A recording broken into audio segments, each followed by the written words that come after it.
la grâce et les faveurs de Dieu vous soient multipliées en ce mois de Ab. Recevez pleinement la bénédiction de Dieu. Soyez bénis. Veuillez vous asseoir. Le thème de ce message de ce matin est celui-ci. À partir de ce mois de Ab 2022, tu sortiras de prison pour régner. Prenons Genèse 39, versets 11 à 23. Un jour que Joseph était entré dans la maison pour faire son ouvrage et qu'il n'y avait là aucun des gens de la maison, la femme de son maître le saisit par son vêtement en disant « Couche avec moi ». Il lui laissa son vêtement dans la main et s'enfuit au dehors. Rien ne s'y faisait que par lui. Le chef de la prison ne prenait aucune connaissance de ce que Joseph avait en main parce que l'Éternel était avec lui et l'Éternel donnait de la réussite à ce qu'il faisait. Avec toutes les souffrances, les oppositions, les accusations, les humiliations et même la prison, ce qu'il a vécu représente le principe divin de l'élévation. C'est-à-dire quoi? C'est le parcours de tous ceux qui ont une grande étoile. Tout ce que Dieu a appelé, il doit passer par là avant leur élévation. C'est un principe divin, on ne peut pas changer. Tu veux être élevé, alors tu vas passer par là. Jésus même ne nous a pas dit, ne nous a-t-il pas dit à Matthieu 16, verset 24. Matthieu 16, verset 24. Si quelqu'un veut me suivre, qu'il renonce à lui-même, renonce à ta personne, à ta personnalité, ce que tu es. Joseph, c'est quelqu'un d'une grande famille. Il a renoncé à tout ça. Et puis, deuxièmement, si tu as renoncé à toi-même, tu prends maintenant ta croix, c'est-à-dire toutes tes difficultés. Tu prends ta croix et tu me suis. Ça veut dire quoi? Si tu veux me ressembler, si tu veux être élevé comme moi, alors renonce à toi-même et prends ta croix. Parce que si tu me suis, tu auras des difficultés. Les gens vont t'accuser, ils vont t'humilier, ils vont te brimer, ils vont te salir. Mais n'oublie pas que c'est le chemin de la gloire. Ça, c'est ce que Dieu me dit de te dire. En introduction, tu as vu où on veut partir déjà. Amen. Définition des concepts. Que veut dire le mois de Ab? C'est déjà grégorien. Et le mois de Ab, le mois dans lequel nous sommes, est un mois de grâce et de faveur. C'est pourquoi il faut bien écouter ce message. La même Bible dit, priez en tout temps. Et cette même dit encore, au temps favorable, au temps convenable, je t'exaucerai. La Bible ne se contredit pas. Tu pries tout le temps, mais tu dois savoir dans quel temps et dans quelle saison tu pries. C'est ce qu'on appelle la connaissance spirituelle dans le combat spirituel. Amen. Nous sommes dans un temps favorable, un temps de grâce, de faveur de Dieu. C'est pourquoi tout ce que tu fais dans ce mois, tu vas récolter avant la fin de l'année. Tu verras la grâce et les faveurs de Dieu qui vont te suivre. Maintenant, que veut dire la prison? La prison représente ici les difficultés de la vie, les épreuves, les souffrances, les humiliations, la prison spirituelle. Je ne parle pas de prison physique ici. Il y a des gens qui sont dehors, mais ils sont en prison. Les sorciers les ont mis en prison. Ils n'avancent pas. Ils tournent en rond. La prison aussi représente aussi la servitude, la pauvreté. Les gens qui travaillent mais qui ne peuvent pas jouir du fruit de leur travail, ils sont en prison. Et ils sont même endettés. Ils sont en prison. Et ça, prison spirituelle. Les maladies diaboliques, inguérissables. Tu es en prison de maladie. Ceux qui ont lu mon livre, les prisons sataniques. Le célibat, la stérilité, sont des prisons. Parce qu'il y a des gens qui ne veulent pas vous voir heureux dans un mariage. Ils disent restez seul jusqu'à la mort. Ah! Dieu a institué le mariage pour plusieurs causes. C'est même pas pour avoir des enfants. Mais Dieu va mieux qu'un. Amen. S'il est découragé, d'autres peuvent relever. Alléluia. Amen. Tout cela représente la prison. Maintenant, revenons sur notre texte. À partir du verset 19, on va commencer à méditer. Pour en tirer des leçons prophétiques sur notre vie. Verset 19. Après avoir entendu les paroles de sa femme, qui lui disait, voilà ce que m'a fait ton esclave. Le maître de Joseph fut enflammé de colère. Il prit Joseph et le mit dans la prison, dans le lieu où les prisonniers du roi étaient enfermés. C'est quelle prison ça? C'est une prison politique. La prison la plus rude.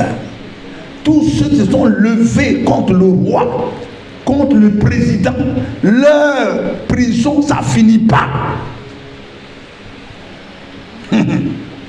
Vous comprenez bien ce que je suis en train de dire. Et il a dit, les prisons, dans le lieu où les prisonniers du roi étaient enfermés, il fut là en prison. Donc ce n'est pas une petite prison.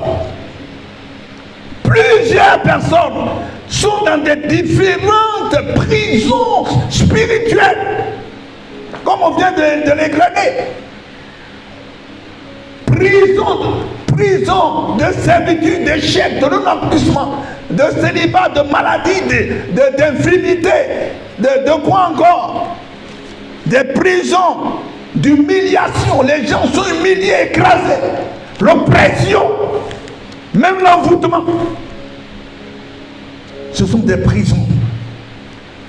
Mais, mes amis, la Bible dit, au verset 21, l'Éternel fut avec Joseph et il étendit sur lui sa bonté. Amen. Il le mit en faveur aux yeux du chef de la prison. Dis Amen. Amen.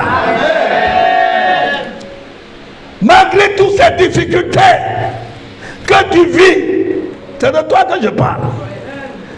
Joseph a fini son temps. Joseph a persévéré.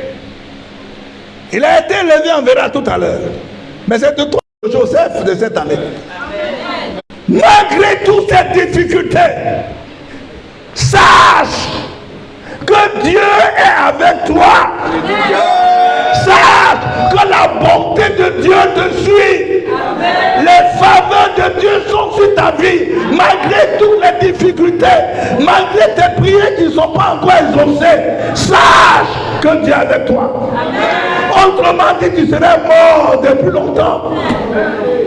Malgré les oppressions, malgré tout ce que les sorciers te font subir, Dieu est avec toi.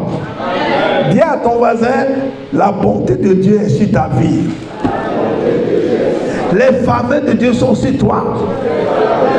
Ne tourne pas des regards inquiets. Dieu est avec toi. Dans tous ces tourments, il est là. Il n'est pas loin. Faut pas dire Dieu m'a abandonné. Dans la prison, Dieu était avec Joseph. Amen. Regardez dans la prison, le chef de prison, la prison politique, le chef qui était là, il a trouvé, Joseph a trouvé grâce à ses yeux. Lui-même, il ne comprend rien. Le chef de la prison ne comprend rien. Il dit, qu'est-ce que c'est sur la vie de cet enfant? Ce n'est pas possible. Regarde-toi. Depuis les gens cherchent à te tuer, tu n'es pas mort. Dieu est avec toi. Autrement dit, tu serais déjà mort. Ton histoire serait oubliée. Mais si tu vis encore, c'est que Dieu est avec toi. Ne te laisse pas abattre par les situations difficiles que tu vis. Ne te laisse pas abattre. Quelle que soit la longueur de la nuit, le jour finira par paraître. Une souffrance n'est pas éternelle. Crois, espère. Mais regarde, si Dieu t'a donné la vie, c'est que tu as un lendemain meilleur. Si tu n'es pas mort jusqu'à présent, c'est que Dieu est avec toi. Ton avenir va être accompli. Alléluia. Gloire à Dieu. Le chef et le chef de la prison plaça sur sa surveillance tous les prisonniers qui étaient dans la prison. Il est arrivé là-bas, le plus jeune prisonnier politique. On dit c'est lui, le chef de la prison l'a présenté, il dit c'est lui. Le garde l'a dit, le petit là, il va vous commander, il les a réunis, il dit le petit là, c'est lui qui est votre chef. Jusque dans la prison encore, la chefferie le suit jusque là. Je te dis, partout où tu passes, la gloire de Dieu te suit. Tu ne le sais pas, mais la gloire de Dieu est sur toi.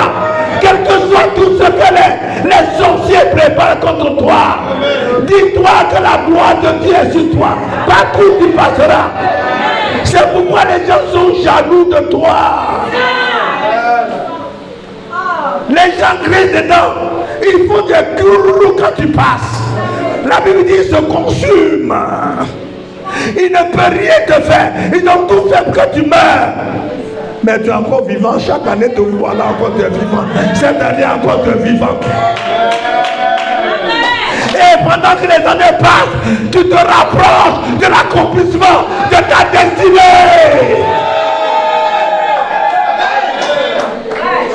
Les prisons, les obstacles ne peuvent rien. Les gens vont te retarder, mais pourront pas enlever ce que Dieu a mis sur ta vie. C'est à toi ce genre de message. Tu vois les enfants qui sont sur sa vie. Vous n'allez lire nulle part que Joseph a murmuré.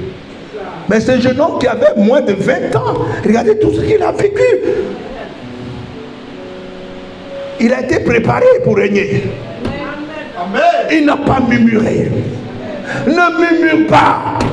Endure la souffrance. Endure les épreuves. Le lendemain sera meilleur pour toi. Dans la prison où on était, je devais venir faire un retrait. Écoutez-moi bien. J'ai dit aux gens que je vais faire un retrait. J'ai fait venir le chauffeur. On m'a fait accompagner 2 gardes. Et je suis sorti de la prison pour aller à la banque. Amen. Pour faire mon retrait. Quand je suis descendu, d'abord, les gars sont descendus avec les pistolets. Il y a un qui s'est mis à la porte. Puis il y a un qui est entré dans la banque. Et puis maintenant je suis entré. Les gens me regardent. Et j'étais toujours bien laqué. Un prisonnier comme ça. Mes amis, le plus souvent Dieu me rappelle ça, dit, mon serviteur, tu vois, il y a quelque chose sur ta vie. Un prisonnier ne sort pas comme ça, des gardes pour aller à la banque. Depuis quand vous avez vu ça? J'ai fait mon retrait. J'ai dit, bon, on va faire un tour à la maison, il y a ma femme qui a fait que je vais manger. J'ai fait un tour à la maison. Elle a fait, qui a fait gros poisson. Les gardes là. Waouh, waouh, waouh. Quand je dis je vais dans ma chambre, il y a un qui est passé par la fenêtre, je l'ai vu quand je suis allé. Il pense que je vais passer par là pour fuir. On a bien mangé. Je suis entré dans la... Ils m'ont ouvert même les portes. Ils m'ouvrent les portes. Les gens du quartier ont dit, ça là, c'est quoi ça? On dit quelqu'un en prison. Mais regardez, tout ça là, c'est quoi?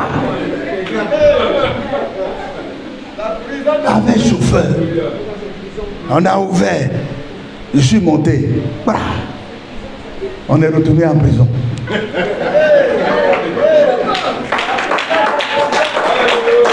Vous pensez qu'un homme comme ça n'a pas d'avenir avec Dieu? Je suis le Joseph de ma famille. Qu'est-ce que toi tu peux dire? Est-ce que tu es le Joseph de ta famille? Mais pourquoi tu pleures de temps en temps? Tu pleures, pourquoi? Ça c'est le côté humain ça. Souvent tu dis, Seigneur, Seigneur, Seigneur. Mais ressaisis-toi. Regardez ton petit frère.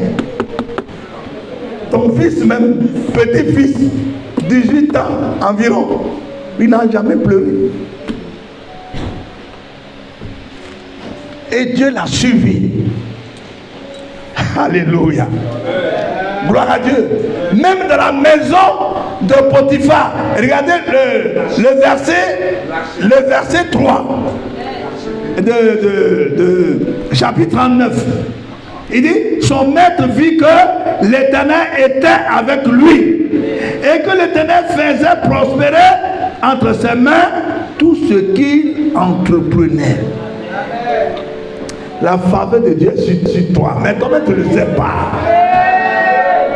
À cause des problèmes qui t'accablent, tu dis moi-même là, qui je suis, moi-même là, vraiment la souffrance, la malédiction sur moi, quel jour Dieu est avec toi.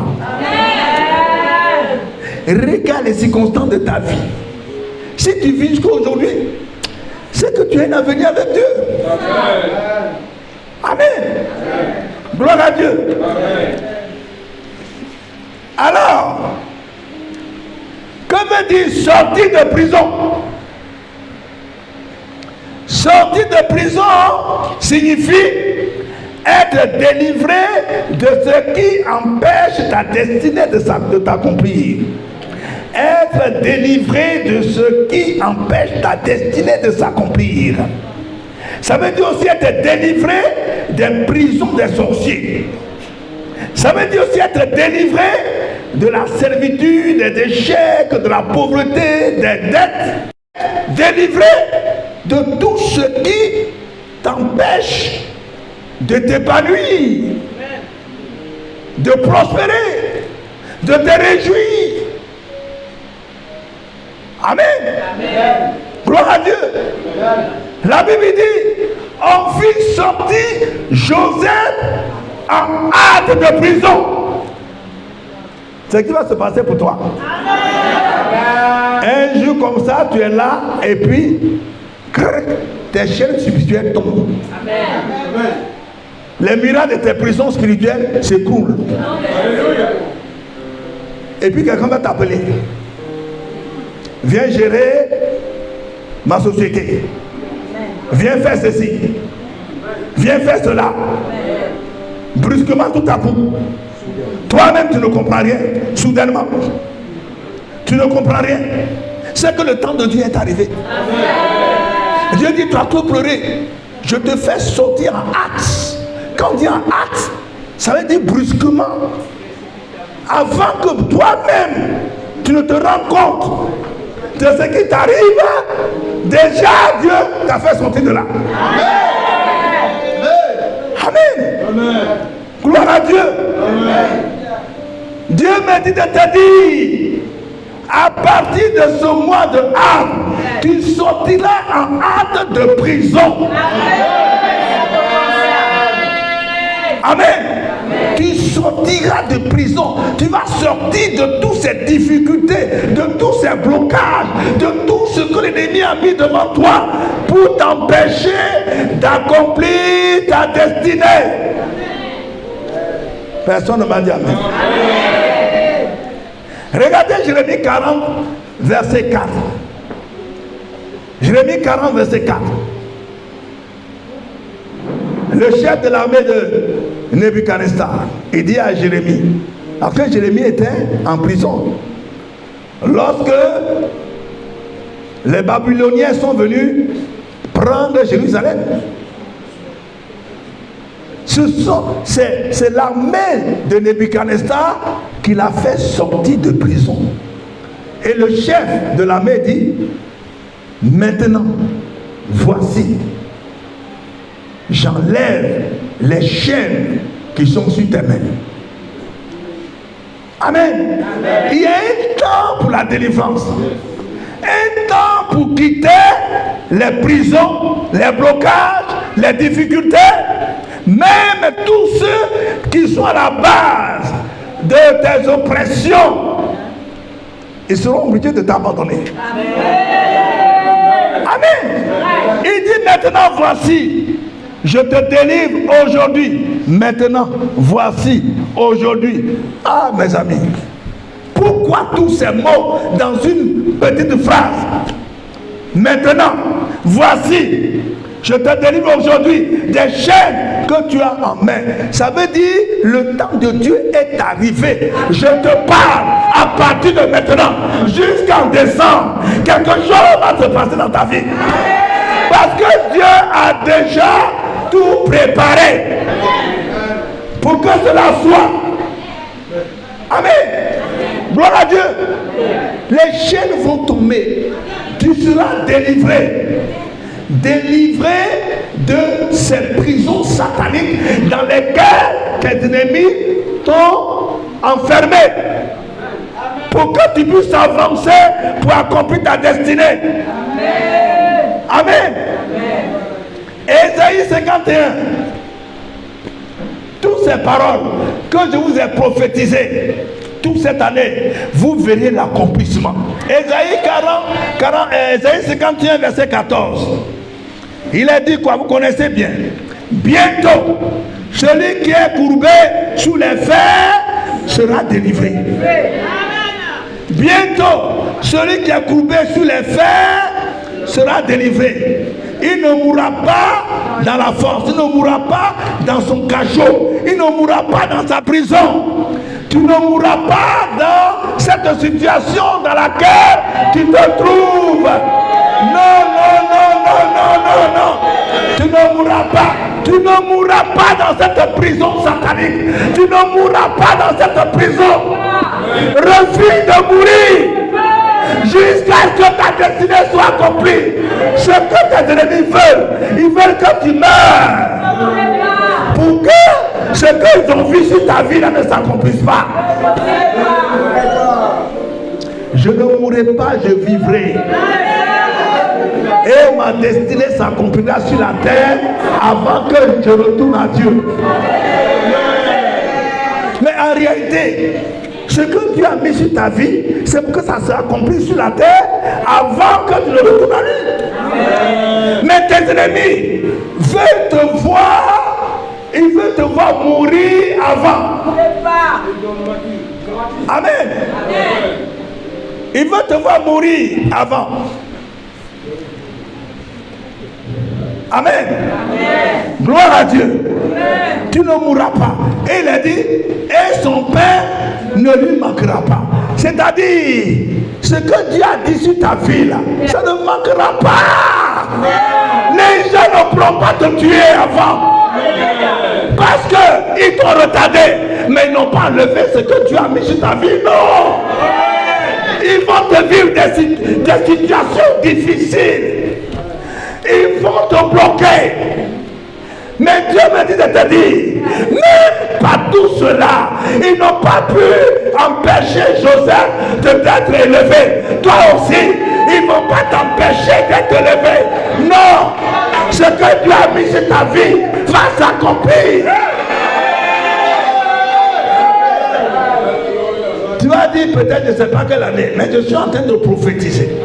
À partir de ce mois de grâce, cette année ne passera pas. Que quelque chose se passera dans ta vie. Il faut noter ça. Même toi qui me regardes. Toi qui me regardes là, je te dis que cette année ne passera pas. Si tu as la foi et que tu saisis cette parole prophétique, cette année ne passera pas. Que quelque chose se fera dans ta vie. Ta destinée va s'accomplir. Comme Joseph. Alléluia. Tu ne mourras pas. Alléluia. Gloire à Dieu. Lévitique 26, verset 13. Il est écrit ceci. Vous connaissez ces paroles.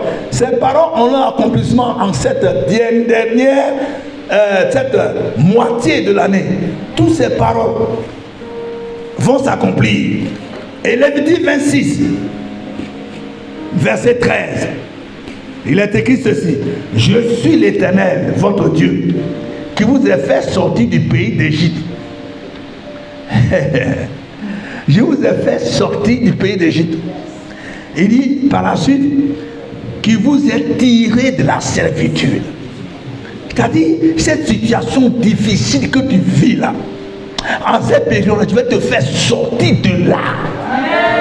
Même Pharaon ne va rien comprendre. Les sorciers, les hommes forts, les femmes fortes de ta famille qui t'ont mis dans cette situation, ils ne vont même pas se rendre compte. Il s'est levé. Regardez, quand on lapidait Étienne, Dieu a ouvert les yeux d'Étienne, il a vu le Seigneur qui est debout. Sur son trône, il est debout. Je suis en train de te dire que Dieu est debout. Dieu est debout pour toi. Le Seigneur Jésus-Christ, il s'est levé. Écoutez-moi. Quand vous entrez chez un roi qui est assis sur son trône, et puis il se lève pour vous serrer la main. Oh, tu n'es pas n'importe qui, tu n'es pas n'importe qui. Tu n'es pas n'importe qui. Amen. Dieu s'est levé pour toi. Quel que soit ce que tu vis, crois à ce que je dis. Joseph a vécu ça. Les gens de notre époque ont vécu ça. Aujourd'hui, Dieu les a élevés. Aujourd'hui, ils sont sortis de leur misère. Ils sont sortis de leur oppression, de la galère. Amen. Amen. Gloire à Dieu. C'est ça la faveur. Amen. Amen.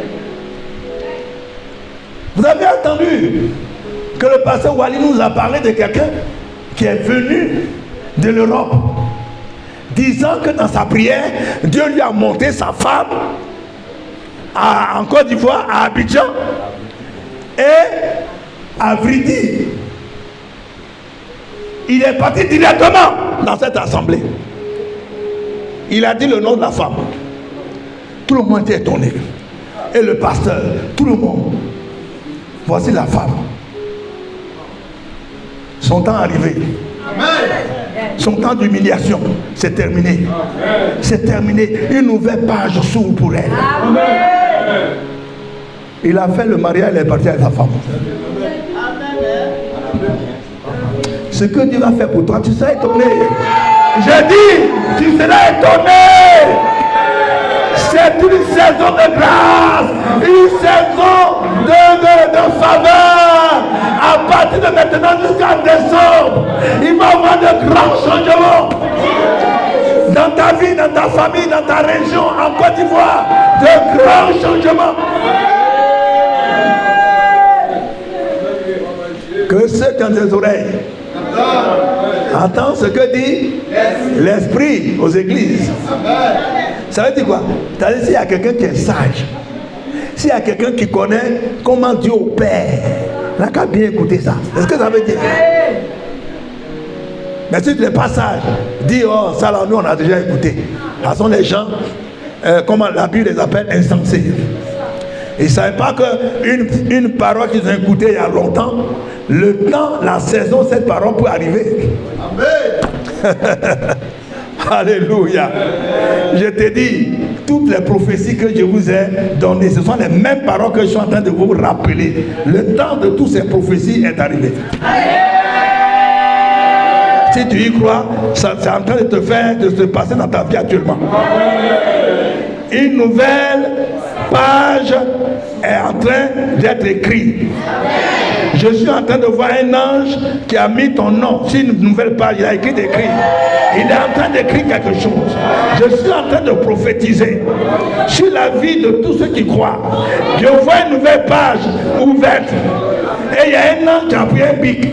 Je vois ton nom écrit en haut. Et puis il met des tirets. Il est en train d'écrire tout ce qui va t'arriver. Les changements qui vont s'opérer dans ta vie. Il est en train d'écrire. Alléluia. Oh mes amis, nous sommes entrés maintenant dans le prophétique. C'est tous ceux qui croient que cela arrive. Amen. Gloire à Dieu. Alléluia. Sorti de prison pour régner. Ecclésiaste 4, verset 14. Il peut sortir de prison pour régner. Ça veut dire quoi? Que la prison n'est pas une fin en soi. Ce n'est pas une affaire éternelle. Amen. Pour Dieu, pour tes ennemis, ils t'ont mis en prison jusqu'à ta mort. Mais Dieu dit non, c'est pas moi qui ai dit ça. Ce que j'ai dit sur sa vie, c'est pas pour venir mourir dans les prisons spirituelles. J'ai laissé mon enfant passer par la prison pour lui enseigner quelque chose. Pour lui enseigner la persévérance. Pour lui enseigner l'endurance. Pour lui enseigner la sagesse. Pour lui enseigner l'humilité et l'humiliation. Mais c'est pas pour qu'il meure. Mon enfant ne mourra pas dans la force. Son père ne lui manquera pas. Alléluia. Mes amis, Dieu fait des choses souvent qu'on ne comprend pas. Pourquoi quelqu'un, Dieu, en même temps tu dis, mon fils, tiens, je te prends, et puis je te mets en haut en même temps. Mais pourquoi il faut me faire passer par là? Il y a un chanteur qui a dit, Dieu écrit droit avec des lignes courbes. Vous comprenez ce français-là? Dieu écrit droit avec des lignes courbes. Comment on peut écrire droit et puis à quoi avec des lignes courbes? C'est-à-dire, pour t'amener à l'accomplissement de ta destinée, il te fait passer par des moments difficiles. Tout ça pour t'enseigner à l'humilité, pour t'enseigner à la sagesse. Il va te faire tourner par là. Mais pendant qu'il te fait tourner par ces difficultés avec toi, il est à côté. Il te tape là. Je suis en train de voir une image. Il te tape sur l'épaule et dit du courage, du courage. Ah, vous avez la compris. Du courage, avance, avance. Du courage, je suis avec toi. Mais tu dois forcément passer par là. Tu entends une voix qui dit tu dois forcément passer par là pour être levé. Oh mes amis, est-ce que vous comprenez ce que je suis en train de vous prophétiser? Je suis en train de prophétiser à partir de la Bible. Je n'ai pas dit, Dieu m'a dit. Mais quand je lis la Bible, là, je comprends. Dieu me parle par la parole de Dieu. Amen. Alléluia. Tout ce que tu vis là, c'est pour un but de gloire. Amen. Gloire à Dieu. Sorti de prison pour régner. Reprenons notre texte. Genèse 41 maintenant. On voit l'exemple de ce jeune homme formidable. Il y a ces deux jeunes gens. Quand je me suis converti, que je lis la Bible chaque année. J'ai fait comme ça au moins 3 ans. Joseph et David. Quand j'ai lu leur histoire, j'ai dit non, il faut que je devienne comme eux. Ils avaient presque même âge à ce temps. Or, moi, je me convertissais, j'avais 29 ans. J'ai dit, mais c'est arrière, petit frère. Mais regardez comment ils ont la crainte de Dieu. Je dis, non, ça, il faut que je leur ressemble. Alors, prenons 41 à partir du verset 37. Ces paroles plurent à Pharaon, à tout et à tous ses serviteurs. Il s'agit des songes que Pharaon a fait. Et lui a donné l'explication. 7 ans d'abondance, 7 ans de famine. Il lui a donné des conseils. Comment il faut faire pour gérer les 7 ans de famine. Il faut trouver quelqu'un de sage, intelligent, quelqu'un d'honnête, pas un voleur, comme on les voit dans nos gouvernements, là, des voleurs. On les met sur l'argent, sur les histoires d'impôts, et finalement, ils se tapent des millions et des milliards. Il dit, il faut trouver quelqu'un d'honnête, qui va pouvoir recueillir des semences, des grains, pour les mettre, pour les stocker, pour que les 7 ans de famine, on puisse vivre avec tout ce qui serait stocké. Ah! Quelle sagesse! Est-ce que tu sais que cette sagesse-là sur toi? Amen. Mes amis, tout ce que nous écoutons par la parole de Dieu, les épreuves que nous vivons, Dieu est en train de nous rendre sages. Le jour où tu vas te trouver devant quelqu'un qui a des problèmes, les paroles de sagesse vont sortir de ta bouche comme ça. Toi-même, tu vas t'étonner. Amen. Amen. Amen. Parce que Dieu t'a rendu sage par tous ses enseignements, par toutes ses épreuves, ses difficultés, il t'a rendu sage. Regardez ce jeune homme-là. Voyez tout son parcours de souffrance. Il s'est retrouvé devant le roi. Et puis l'Esprit de Dieu lui dit, parle comme ça, fais ceci, fais cela. Quand Pharaon a écouté, il dit à ses serviteurs, à tous ces sorciers, ces ministres qui sont rassemblés là, il dit, au verset 38, et Pharaon dit à ses serviteurs, trouverions-nous un homme comme celui-ci, ayant en lui l'Esprit de Dieu? Il dit, la manière dont cet enfant parlait là, ça ne vient pas de lui-même. C'est l'Esprit de Dieu. Est-ce qu'on peut trouver quelqu'un comme ça? Amen. Amen. Gloire à Dieu. Amen.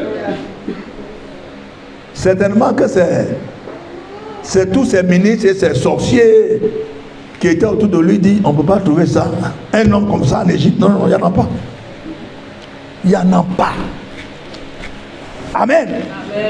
Et le verset 38, et Pharaon dit à Joseph, puisque Dieu t'a fait connaître toutes ces choses, il n'y a personne qui soit aussi intelligent et aussi sage que toi. C'est parce que je vous ai dit, Dieu vous fait passer par ces difficultés pour vous rendre sage. Je t'établis sur ma maison et tout mon peuple obéira à tes ordres. Le trône seul m'élèvera au-dessus de toi. Quelqu'un va t'appeler. Je dis, quelqu'un va t'appeler.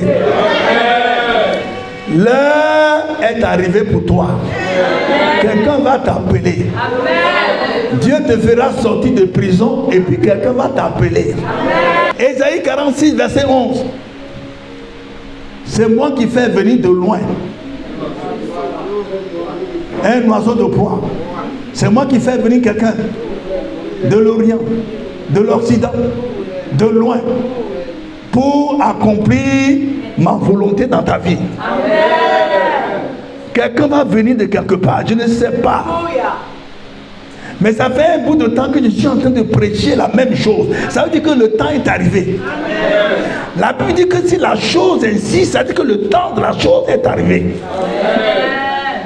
Quelqu'un viendra de quelque part, je ne sais pas d'où. Il viendra Dieu va l'utiliser pour régler ton problème. Soit pour te nommer, soit pour t'élever, soit pour te donner les moyens pour ton entreprise, pour te relever. Si tu as eu faillite, si ton entreprise a eu faillite, quelqu'un viendra pour te relever. Ah, on voit ta main là.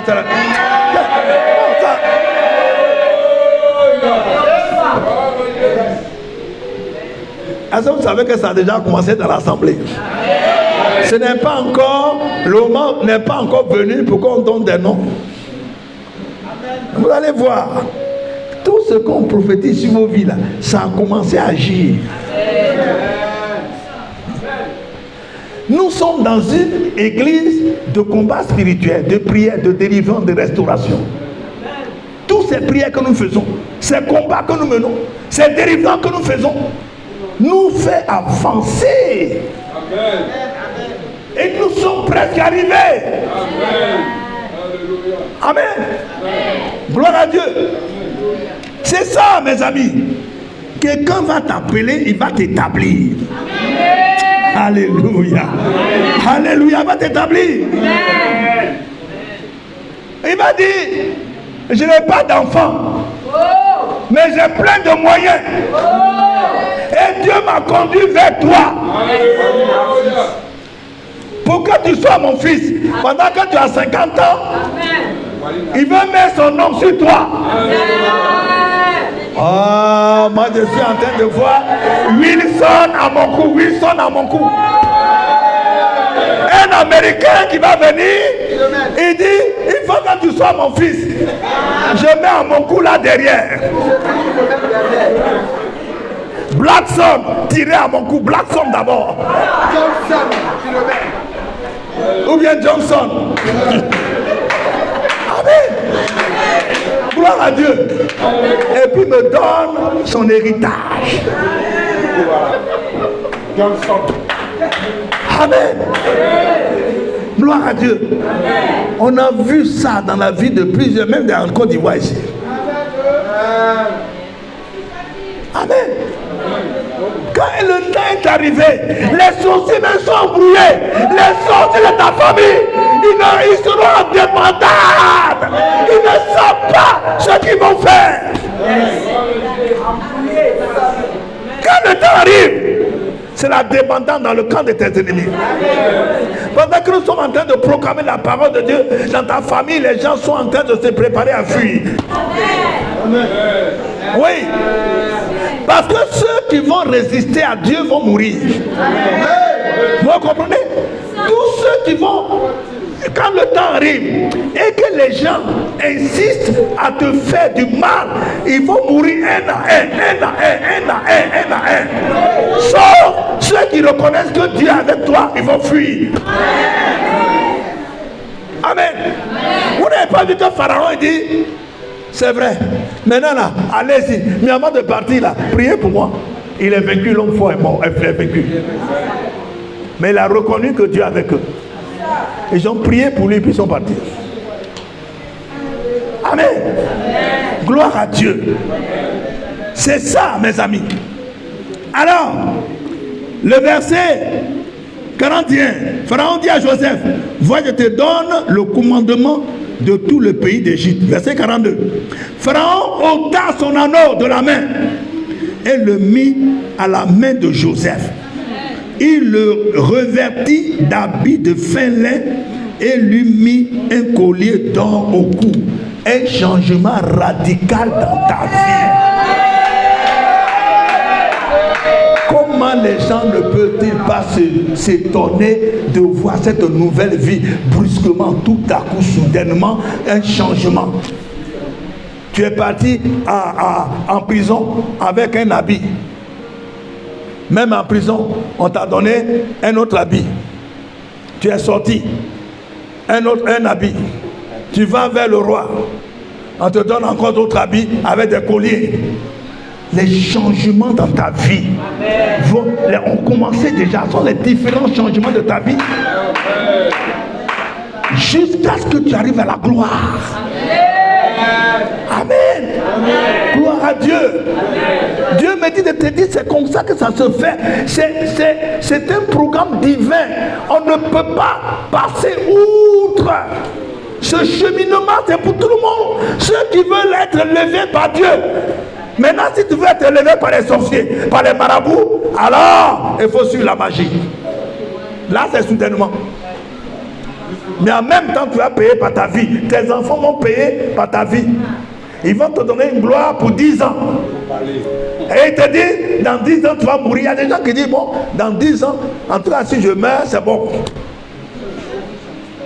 Vous avez vu des jeunes qui sont morts.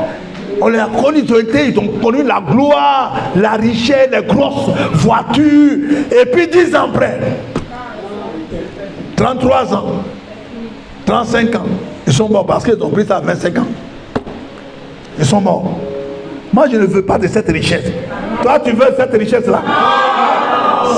Je veux passer par la voie de Dieu, la voie des difficultés, la voie des épreuves, la voie du combat spirituel, la voie de la délivrance, la voie de la restauration pour atteindre l'objectif de Dieu.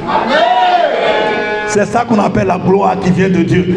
Et cette gloire, personne ne peut te l'enlever. C'est la gloire éternelle.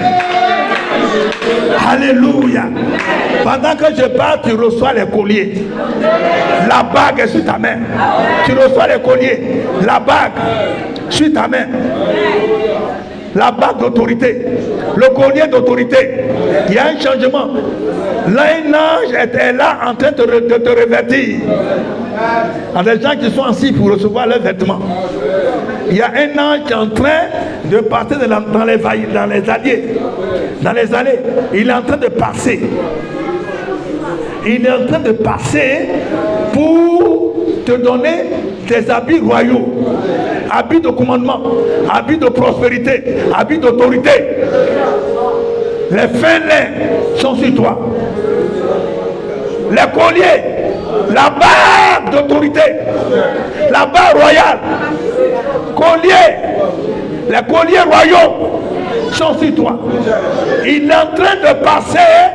Il est en train de passer pour mettre un signe d'élévation sur ta vie.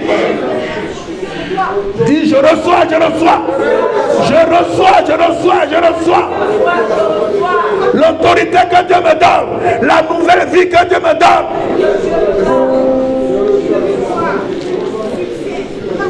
Je reçois, je reçois.